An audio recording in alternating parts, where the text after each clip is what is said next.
आयोजित सेट 1 का physics chapter का जितना भी न्यूमेरिकल क्वेश्चन है उसको हम लोग सोल्व करेंगे। तो आपका सेट 1 का 7वां नंबर क्वेश्चन है, किसी गोलीय दर्पण की वक्रता त्रिज्या 50 सेंटीमीटर है तो उसकी फोकस दूरी कितनी होगी। देखिए, वक्रता त्रिज्या फोकस दूरी की डबल होती है और फोकस दूरी वक्रता त्रिज्या की आधी होती है, इसलिए F बराबर R/2 का फॉर्मूला है। तो यहां पर गोलीय दर्पण में त्रिज्या 50 दिया है तो 50 का आधा 25 सेंटीमीटर, इसका ऑप्शन सी नंबर टिक मारिएगा। अगला क्वेश्चन है 8वां नंबर, 1 मीटर फोकस दूरी वाले उत्तल लेंस की क्षमता क्या होगी। देखिए, एक बात याद रखिएगा, उत्तल लेंस जो होता है उसमें फोकस दूरी पॉजिटिव होती है, तो यहाँ पर 1 मीटर दिया है तो +1 मीटर करिएगा, और अगर ये अवतल लेंस होता तो इसको -1 करते। अब क्षमता जिसको पावर बोलते हैं, पी से पावर, उसका फॉर्मूला होता है 1/f। तो यहाँ पर 1/+1 है, अगर ये अवतल होता तो माइनस होता, तो अब +1 से भागा देंगे तो +1 होगा, यानी कि या तो +1 डायोप्टर लिखा रहे या 1 डायोप्टर लिखा रहे, यही आंसर होगा। तो बी नंबर में 1 डायोप्टर दिया हुआ है, तो यही बी नंबर में राइट कीजिएगा। इसके बाद 11 नंबर क्वेश्चन है, 4 डायोप्टर क्षमता वाले अवतल लेंस की फोकस दूरी क्या होगी। अब देखिए, यहाँ अवतल लेंस दे दिया, तो अवतल लेंस का पावर माइनस में होता है, तो पावर दे दिया है, फोकस दूरी पूछा है, तो फोकस दूरी बराबर 1/पावर होता है, और पावर बराबर 1/फोकस दूरी होता है, तो यहाँ पावर 1/-4 हो जाएगा।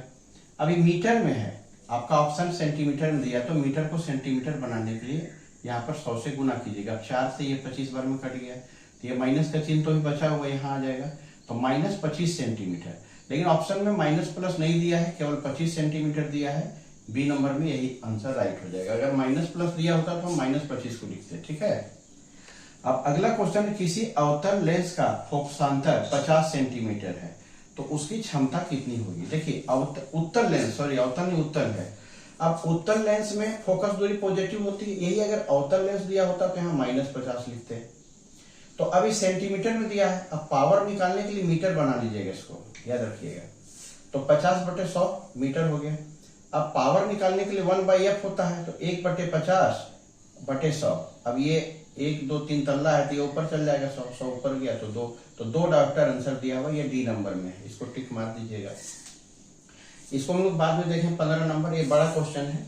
इसके पहले 9 नंबर क्वेश्चन आपका यहाँ पर दिया हुआ है। क्वेश्चन नंबर 9, 7 सेंटीमीटर साइज का कोई बिंब 18 सेंटीमीटर फोकस दूरी वाले अवतल दर्पण के सामने 27 सेंटीमीटर की दूरी पर रखा हुआ है।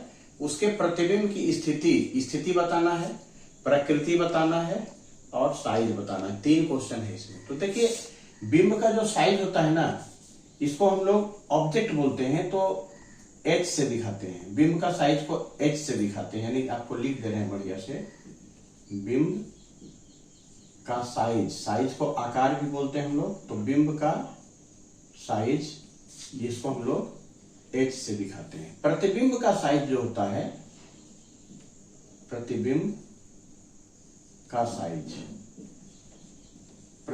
का साइज जो है उसको हम लोग H' से दिखाते हैं। फिर बिंब की दूरी को U से दिखाते हैं, तो यहाँ बिंब की दूरी 27 सेंटीमीटर है और U का मान 27 माइनस में होगा, चाहे उत्तल हो चाहे अवतल हो, इसमें माइनस ही होगा U का मान। और फोकस दूरी, हाँ, यहां पर ध्यान दीजिएगा, अवतल लेंस या अवतल दर्पण जब भी होगा तो अवतल में फोकस दूरी जो होता है वो हमेशा माइनस होता है, तो यहाँ जो 18 सेंटीमीटर है ये आपका ये ऋणात्मक हो जाएगा। अब प्रतिबिंब की दूरी यहां नहीं दिया है, प्रतिबिंब की दूरी जो होता है उसको हम लोग भी से दिखाते हैं, ये क्वेश्चन मार्क है। तो यहाँ पर प्रतिबिंब की स्थिति पूछा तो यानी दूरी ही निकालेंगे। अब यहाँ बिंब का साइज जो है वो 7 सेंटीमीटर दिया हुआ है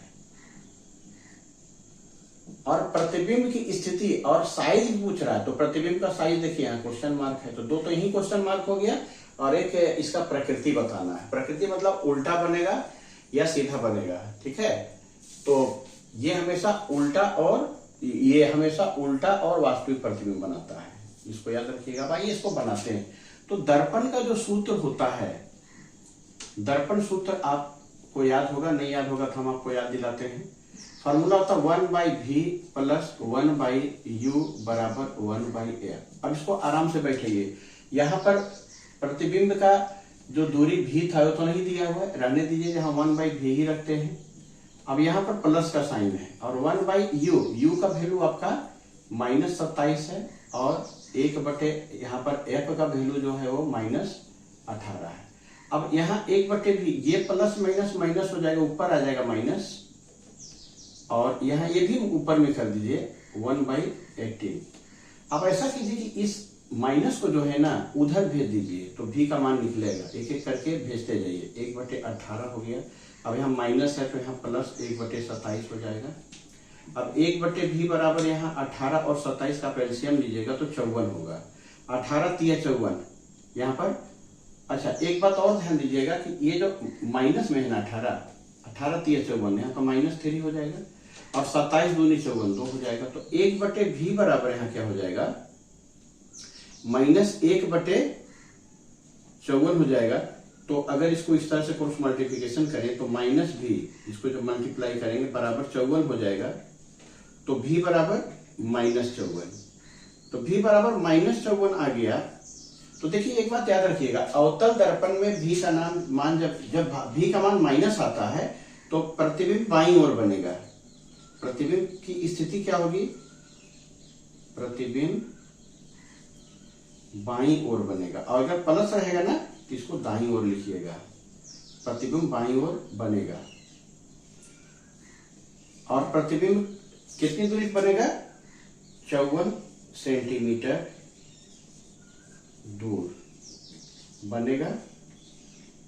अब प्रतिबिंब का स्थिति क्या होगा, प्रतिबिंब उल्टा होगा, प्रतिबिंब उल्टा एवं वास्तविक होगा। देखिए अवतल दर्पण का प्रतिबिंब जब उल्टा होगा तो वास्तविक ही होगा, तो उल्टा एवं वास्तविक होगा। ये तो हो गया। अब यहाँ पर एक चीज और बचा हुआ, प्रतिबिंब का प्रकृति हो गया। प्रकृति मतलब उल्टा होगा, वास्तविक होगा, ये हो गया प्रकृति। साइज निकालना है। अब साइज निकालने के लिए यहाँ पर एक आवर्धन सूत्र होता है, ये ऑब्जेक्टिव में भी पूछता है बहुत बार। तो आवर्धन सूत्र आप लिख लीजिए, m मैग्निफिकेंस का होता है तो -v/u होता है, और इसका फॉर्मूला होता है h'/h। तो देखिए -v, अब v का मान आपका -54 आया तो फार्मूला में भी माइनस और यहाँ भी माइनस है तो -54 हो गया। u का वैल्यू आपका -27 था। और h1 प्रतिबिंब का साइज आपको नहीं पता है, यही तो निकालना है आपको, और बिंब का साइज आपका 7 पता है। अब e माइनस तो प्लस हो जाएगा, यानी 54 हो गया, और नीचे -27 हो गया। अब बराबर में h'/7 हो गया, तो ये 27 से 54 दो बार में कट गया, तो ये माइनस का साइन तो यहाँ रहेगा, -2 हो गया। अब बराबर h'/7 हो गया, ये 7 इससे गुना हो जाएगा तो h' बराबर -14 सेंटीमीटर। तो देखिए प्रतिबिंब का साइज कितना हो गया, 14 सेंटीमीटर। अब प्रतिबिंब 14 सेंटीमीटर हुआ तो आप ही सोचिए 7 सेंटीमीटर का बिंब है और प्रतिबिंब 14 सेंटीमीटर है, तो अर्थात यहां आप लिख दीजिएगा एक लाइन, अर्थात प्रतिबिंब बिंब से बड़ा है। प्रतिबिंब क्या है, बिंब से, बिंब मतलब वस्तु से साइज में बड़ा है, बड़ा। अब आपको पता है दुगुना, तो आप यहाँ पर दुगुना भी लिख दीजिएगा तो गलत नहीं है, दुगुना है। तो देखिए तीनों आंसर हो गया। पहला पूछा था कि प्रतिबिंब की स्थिति बताइए, तो प्रतिबिंब 54 सेंटीमीटर दूरी पे बना, और ये उल्टा बना और वास्तविक बना, बाईं ओर बना, माइनस का साइन से पता चला बाईं ओर, प्लस होता तो दाईं ओर, ठीक है। और अब प्रतिबिंब बिंब से बड़ा है, ये भी पता चल गया, तो साइज भी पता चल गया, ठीक है। तो प्रतिबिंब की स्थिति भी पता चल गया, प्रकृति भी पता चल गया और साइज भी पता चल गया, तो इस तरह का हो गया। अब एक क्वेश्चन और आपका है कि 2 ओम, 3 ओम और 6 ओम के प्रतिरोधों को आपस में किस प्रकार से जोड़ा जाए कि कुल प्रतिरोध 11 ओम हो और 2 ओम, 3 ओम तथा 6 ओम के प्रतिरोधों को आपस में किस प्रकार से जोड़ा जाए कि कुल प्रतिरोध 11 ओम और 1 ओम हो। तो देखिए आप ये 15 नंबर क्वेश्चन थोड़ा बड़ा वाला क्वेश्चन है। तो यहाँ पर प्रतिरोध आपका 2 ओम का है, दूसरा प्रतिरोध आपका 3 ओम का है और तीसरा प्रतिरोध आपका 6 ओम का है। तो अगर इसको हम श्रेणी क्रम में जोड़ते हैं, श्रेणी क्रम में,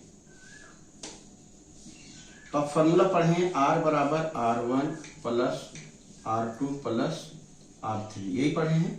तो यहां पर आपका हो जाएगा 2 ओम प्लस 3 ओम प्लस 6 ओम, तो कितना हो जाएगा 11 ओम। देखिए आपका पहला नंबर आंसर 11 ओम के लिए बोला था, 11 ओम आपका आ गया, यानी कि श्रेणी क्रम में 11 ओम आ जाएगा। अब समांतर क्रम में देखिए, समांतर, इसी प्रतिरोध को अगर समांतर क्रम में जोड़ते हैं तो अब समांतर क्रम का फार्मूला होता है 1/R बराबर 1/R1 प्लस यहाँ 1/R2 और प्लस 1/R3, यही होता है। तो 1/R इक्वल टू 1/2, 1/3 और 1/6। तो इसका एलसीएम अगर हम लेते हैं तो 6 आ गया, तो 2 3 6, यहाँ 3 आ गया, 3 दूनी 6, यहाँ 2 आ गया, यहाँ 1 आ गया, तो बराबर 3 2 5 1 6, 6/6 आ गया, 6 6 कट गया 1। तो 1/R बराबर जब 1 है तो R बराबर आपका 1 ओम आएगा। तो यानी कि हम लोग को लिखना है कि 11 ओम कैसे आया, अगर प्रतिरोधों को श्रेणी क्रम में जोड़ेंगे तो 11 ओम आएगा, और प्रतिरोधों को अगर समांतर क्रम में जोड़ेंगे तो 1 ओम आएगा। ठीक है, तो ये आंसर हो गया। आपसे पूछा था कि किस क्रम में जोड़ा जाए, तो आप लिखिएगा श्रेणी क्रम में 11 ओम आएगा, समांतर क्रम में आपका 1 ओम आएगा।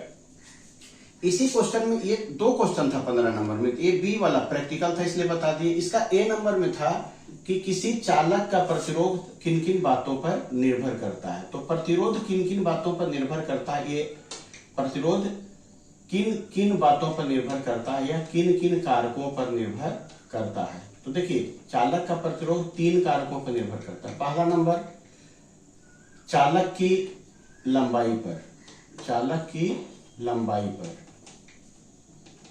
चालक मतलब जो तार होता है बिजली का, तो चालक की लंबाई पर। इसमें क्या लिखिएगा कि लंबाई बढ़ने पर, चालक की लंबाई बढ़ने पर प्रतिरोध भी बढ़ता है, चालक की लंबाई बढ़ने पर प्रतिरोध बढ़ता है। तो पहला नंबर चालक की लंबाई पर निर्भर करता है, प्रतिरोध बढ़ता है, लंबाई बढ़ने पर प्रतिरोध बढ़ता है। दूसरा नंबर लिखिएगा चालक की मोटाई पर, चालक की मोटाई पर। तार अगर मोटा होगा तो प्रतिरोध कम होगा, तो यहां पर लिखिएगा चालक की मोटाई बढ़ने पर प्रतिरोध घटता है, चालक की मोटाई। देखते हैं इन्वर्टर का बैटरी में तार मोटा लगता है ताकि प्रतिरोध कम हो, मोटाई बढ़ने पर प्रतिरोध घटता है। ट्रैक्टर वगैरह है, ट्रक वगैरह है, जिसका बैटरी में तार जो लगता है वो बहुत मोटा मोटा लगता है। ठीक है। तीसरा नंबर ताप पर। अब ताप क्या होता है, हीट, गर्मी। जैसे जैसे तापमान बढ़ेगा वैसे वैसे प्रतिरोध भी बढ़ेगा। तो यहां लिखिएगा ताप बढ़ने पर प्रतिरोध बढ़ता है, प्रतिरोध बढ़ता है। अब इसमें आप थोड़ा लंबा भी लिख सकते हैं, जैसे यहां लिखे हैं चालक की लंबाई बढ़ने पर प्रतिरोध बढ़ता है, तो आगे और लिख सकते हैं कि चालक की लंबाई घटने पर प्रतिरोध घटता है।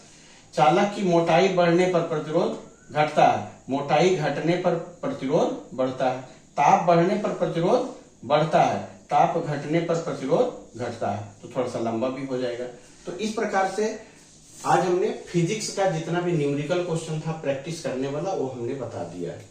तो उम्मीद है कि इसका बहुत फायदा आपको मिलेगा।